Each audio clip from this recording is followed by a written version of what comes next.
ಸಿದ್ದರಾಮಯ್ಯ ಪೂರ್ಣಾವಧಿಯ ಮುಖ್ಯಮಂತ್ರಿ ಎಂಬ ಹೇಳಿಕೆ ವಿಚಾರಕ್ಕೆ ಸಂಬಂಧಪಟ್ಟಂತೆ ರಾಜ್ಯದಲ್ಲಿ ಮುಖ್ಯಮಂತ್ರಿಯ ಕುರ್ಚಿ ಖಾಲಿ ಇಲ್ಲ. 2028ರವರೆಗೂ ಸಿದ್ದರಾಮಯ್ಯ ಆ ಸ್ಥಾನದಲ್ಲಿಯೇ ಇರ್ತಾರೆ, ಮುಖ್ಯಮಂತ್ರಿ ಸ್ಥಾನದಲ್ಲಿಯೇ ಇರ್ತಾರೆ.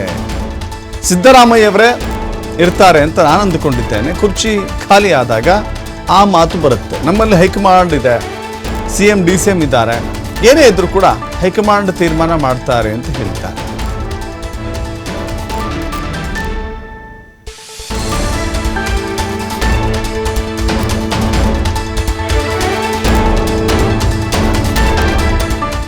ಏನ್ ಹೇಳಿದ್ದಾರೆ, ನಮ್ಮ ಹೈಕಮಾಂಡ್ ಹೇಳ್ತಾರೆ ಅದಕ್ಕೆ ಬದ್ಧ ಅಂತ.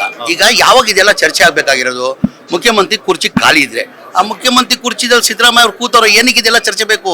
ಅದೇ ಹಂಗೆ ಕಂಟಿನ್ಯೂ ಆಗುತ್ತದು. ಈಗ ನಮ್ಮ ಪಕ್ಷ ಯಾರು? ಹೈಕಮಾಂಡ್ ತಾನೆ ನಮ್ಮ ಪಕ್ಷ. ಹೈಕಮಾಂಡ್ ಸರ್, ನಾನು ಬಹಳ ಸತಿ ಹೇಳಿದ್ದೀನಿ, ನಮ್ಮ ಪಕ್ಷ ಹೈಕಮಾಂಡ್ ಏನ್ ಹೇಳ್ತಾರೆ ತಗೊಂತಾರೆ ಅದಕ್ಕೆಲ್ಲ ನಾವು ಬದ್ಧ.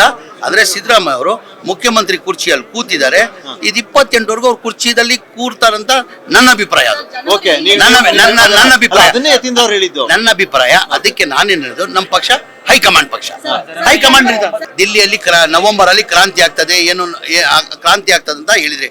ನವೆಂಬರ್ ಹೋಯ್ತು, ಈಗ ಡಿಸೆಂಬರ್ ಬಂದಿದೆ, ಈಗ ಜನವರಿಗೆ ಹೋಗಿದ್ದೀರಾ. ಆ ಥರ ಏನೇನು ಇಲ್ಲ. ಅದು ಏನು ನಿರ್ಧಾರ ತಗೊಳ್ಬೇಕಾದ್ರೆ ಅದು ನಮ್ಮ ಪಕ್ಷ ಹೈಕಮಾಂಡ್ ತಗೊಂತಾರೆ. ಹೈಕಮಾಂಡ್ ಪಕ್ಷ 28 ಹೇಳಿದ್ದಾರೆ. ಏನ್ ಹೇಳಿದ್ದಾರೆ, ನಮ್ಮ ಹೈಕಮಾಂಡ್ ಹೇಳ್ತಾರೆ ಅದಕ್ಕೆ ಬದ್ಧ ಅಂತ. ಈಗ ಯಾವಾಗ ಇದೆಲ್ಲ ಚರ್ಚೆ ಆಗ್ಬೇಕಾಗಿರೋದು, ಮುಖ್ಯಮಂತ್ರಿ ಕುರ್ಚಿ ಖಾಲಿ ಇದ್ರೆ ಆ